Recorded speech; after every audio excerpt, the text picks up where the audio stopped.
Welcome back to Crossroads for an Independent America. My name is Tom Williams, and I'm a member, thank you, and I'm a member of the New York City Independence Club.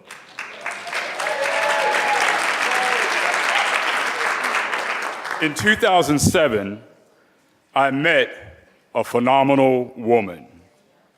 Her name is Dr. Lenora Fulani.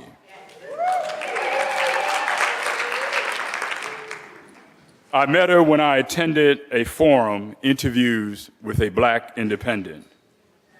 Dr. Fulani was riveting. She led an awe-inspiring interview about the schools, about poverty, the feeling of powerlessness, and about the need for change in our community. That was the start of my journey to becoming a community organizer. Dr. Fulani is my mentor and much more. I work with many of the projects that she founded: the All Stars Project, Independent Voting, and CICA, the Committee for Independent Community Action, who is leading a fierce fight to prevent the privatization of public housing by the city of New York. Let me give a shout out to my fellow CICA members. I hear you out there. Dr. Fulani is an innovator. She recognizes a long, long time ago that ordinary people like you and me can do and create new things together. Dr. Fulani has given me and so many others a sense of empowerment. Thank you, Dr. Fulani.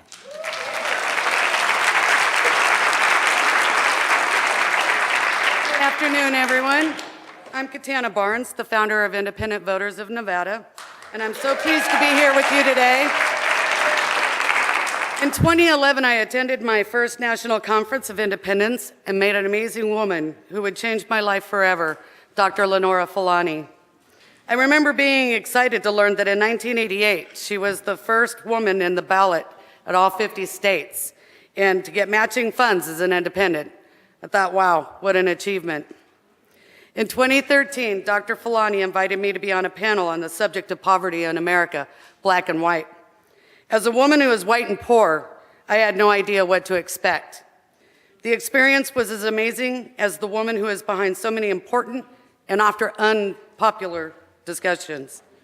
To me, Dr. Fulani is an inspiration, a mentor to me in independence from coast to coast. I can't believe all the community projects that Dr. Fulani is involved in, from the All-Stars to the independent movement to Operations Cops and Kids. An amazing project that uses performance to help police officers and young people break out of their stereotyped roles. She's an unsung hero in American history. Please welcome Dr. Lenora Fulani.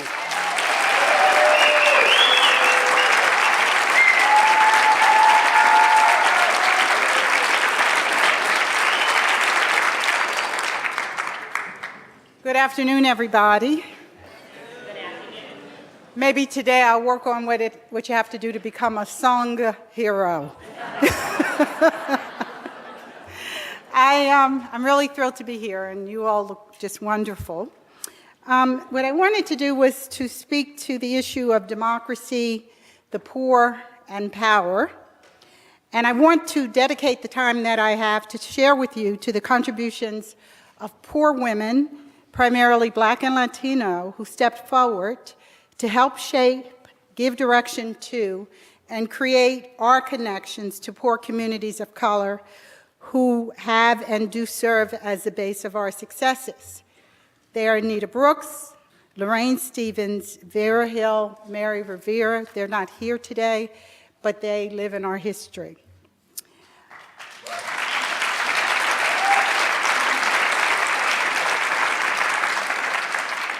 I come from them, was surrounded by them growing up. It was these women throughout my childhood, which included my sisters, cousins, and mom, primarily also because of their suffering and guts, from whom I developed my posture in a sense that I had not only a right, but a well-appreciated obligation to stand up and speak out. I remember at 16 in my Baptist church in Chester, Pennsylvania, in response to my minister's decision to fire our beloved gay youth pianist, I organized the other young people in church to stand and turn their backs on him in the midst of his sermon and to walk out.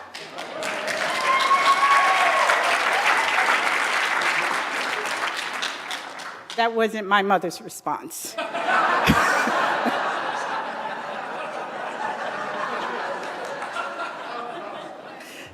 Later that day, my mom said to me, "Can't you just go to church and pray like everyone else?" And she then gave me a hug, and we won that fight. In writing this, I was also reminded of a conversation that I had with Dr. Fred Newman, who has played such a huge role in everything that we've done over the last 30, 40 years. I had a conversation with him after I stood on a chair in a meeting in Harlem in '92 where Bill Clinton was speaking. I wanted to get his attention. Both Clinton and I were running for president, and he had refused to support my inclusion in a presidential debate earlier. And at that point, when they wouldn't let me in the debate, I had raised the most money of any candidate, at least for the moment. And I told Clinton in New Hampshire, which is where we were, that when he came to Harlem, I was going to tell the black community what he did, and I did. So Fred just looked at me because this picture was on the front page of newspapers around the country with me standing on this chair, but he never, ever, ever told me not to stand up. So today in this room are people from around the country who are standing up, men and women standing up for activism and standing up for democracy. And I am deeply proud to be here with all of you. The fight comes in many forms, including helping to develop the voice of the poor who have been abandoned and abused by the traditional parties. And when the country is not doing great, they suffer the most. Amongst us is an activist group who are part of the All Stars Project, the Committee for Independent Community Action. They are currently involved in a fight to prevent the city of New York from privatizing New York City's public housing, which would lead to the displacement of 600,000 people to shelters and to the streets. This process has already begun. Our mayor says there are 60,000 people on the streets, but any number is too many. So talk about disenfranchisement. This destruction of housing developments has happened to the poor in cities of Chicago, Atlanta, Philadelphia, creating desperation and chaos. And when the newspapers report on the increasing gun violence in Chicago, they never tie it to the poverty and desperation of these communities abandoned by our so-called democracy, left to lead lives of hell. So the CICA, like Dr. King's activists, come from some of the poorest communities in the city, serving as leaders and foot soldiers for this fight for the rights of the poor. They have collected over 14,000 signatures in our effort to organize others to support this fight.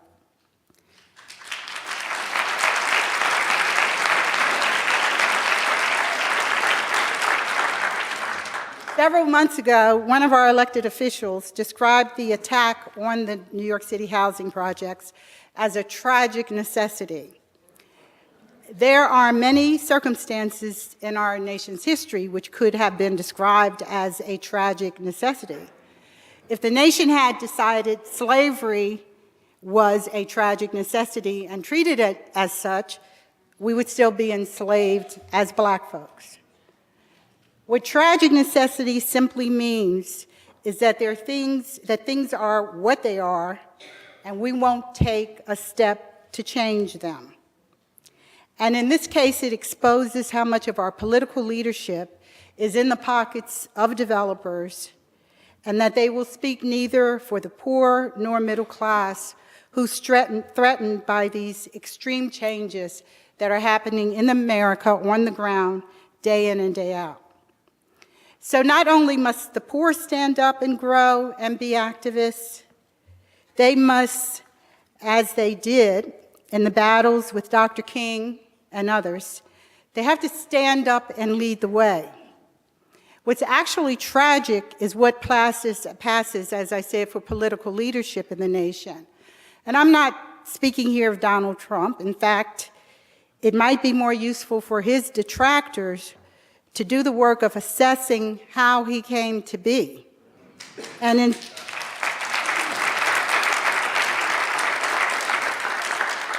instead of simply protesting his presence, do the hard, challenging, and difficult work of figuring out what needs to be done in order to create a political process that works on behalf of and supports we the people. So the message that I want to underscore today is the role that poor people, be they white or of color, have to play and have played in the fight for democracy and democratic rights in our nation. Democracy is not only about voting rights. What it's supposed to represent is visibility and power. One of the ways that America's poor is disenfranchised is that they're kept hidden, discussed only in newspaper stories about being on welfare, having too many children, and violence. In 1968, at the age of 18, I've only gained age every 2 years. I traveled with my sister, one of my sisters, to Washington, D.C., to Dr. King's Resurrection City. Dr. King's plan was to make visible America's poor to the nation and to the world. I was poor, and I was deeply impacted upon and organized by the potential of the poor in exposing its poverty and exercising its power. There were thousands of people there, Black, Latino, white. The scene was both heartbreaking and somewhat hopeful. Dr. King knew the importance of putting America's poor on stage, not just before the country, but before the world. Unfortunately, he was murdered in the midst of this, and others failed to build off of it.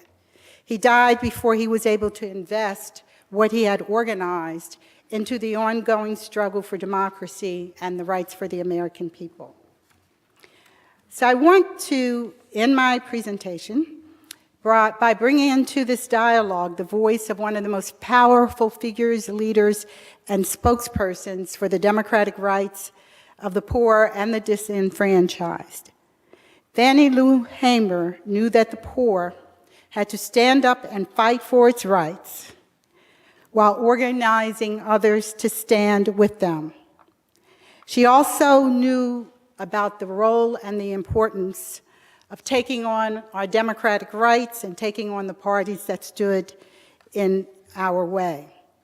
I believe if Fannie was here with us today, she would be at the forefront of these fights for democracy and for housing, and always, always, always for the disenfranchisement of poor people in this country. Fannie was a voting rights activist. She was a civil rights leader and philanthropist. She was instrumental in organizing Mississippi's Freedom Summit for the Student Nonviolent Coordinating Committee, later became the vice chair of the Mississippi Freedom Democratic Party, which he represented at the 1964 Democratic National Convention in Atlantic City, New Jersey. Let's take a look at this powerful woman. The testimony before the Credentials Committee, the FDP had a lineup of very different people. They had Rita Schwerner, the widow of Mickey, who had been killed in Neshoba County. They had Martin Luther King. Everybody knew King. The seating of the delegation from the Mississippi Freedom Democratic Party has political and moral significance far beyond the borders of Mississippi or the halls of this convention. But the highlight of the testimony was that of Fannie Lou Hamer. The sharecropper who had been evicted from her plantation had come to symbolize the Mississippi movement. Mr. Chairman, and to the Credentials Committee, it was the 31st of August in 1962 that 18 of us traveled 26 miles to the county courthouse in Indianola to try to register to become first-class citizens. We was met in Indianola by policemen. The president, Lyndon Johnson, he's not afraid of Martin Luther King's testimony. He's afraid of Fannie Lou Hamer's testimony. And so he decides that the country should not see her testify live. Johnson is in the White House, and he convened an impromptu press conference. We will return to this scene in Atlantic City, but now we switch to the White House and NBC's Robert Goralski. Now, ladies and gentlemen, the President of the United States. On this day, 9 months ago, He did it knowing that they would break away, thinking he might announce who his choice of vice president was going to be. Instead, he gets up there and he announces, get this, he announces that it's 9 months to the day since Governor Connolly, who was there, was shot along with President Kennedy. So he announced a 9-month anniversary. Everybody's scratching their heads. Thank you very much. And then he leaves. And by that time, Fannie Lou Hamer's testimony was over.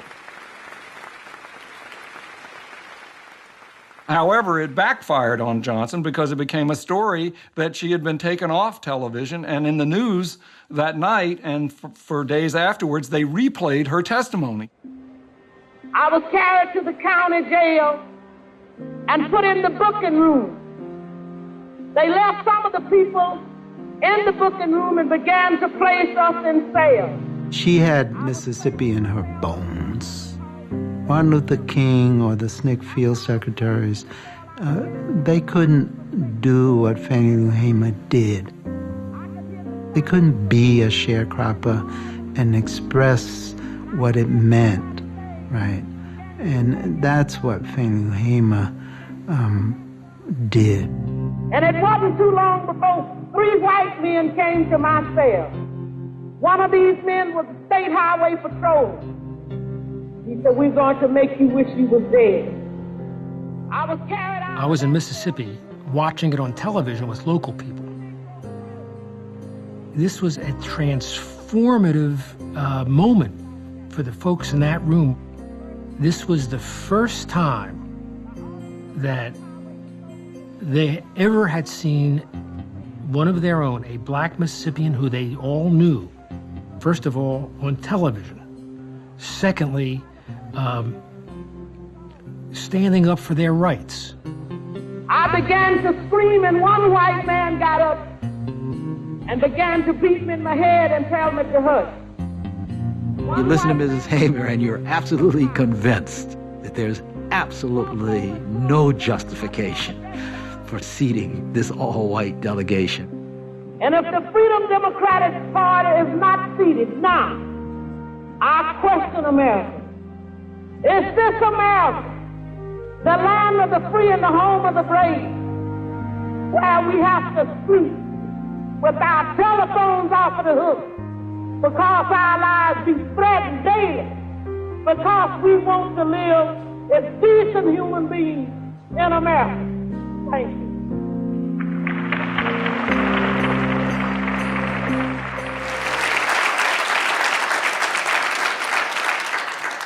So in ending, I guess it's not too difficult to figure out which of the two I follow. And that the movements that we've been creating for democracy follow. There has to be, in a plan for democratizing America, a plan for growing the poor And part of the leadership is going to come from the poor, not because they're going to get elected, but because the poor people in this country have been at the forefront of almost every battle that we've ever waged. So it's an honor to be here with you. Let's fight for democracy, and let's strengthen our fight against poverty. Thank you.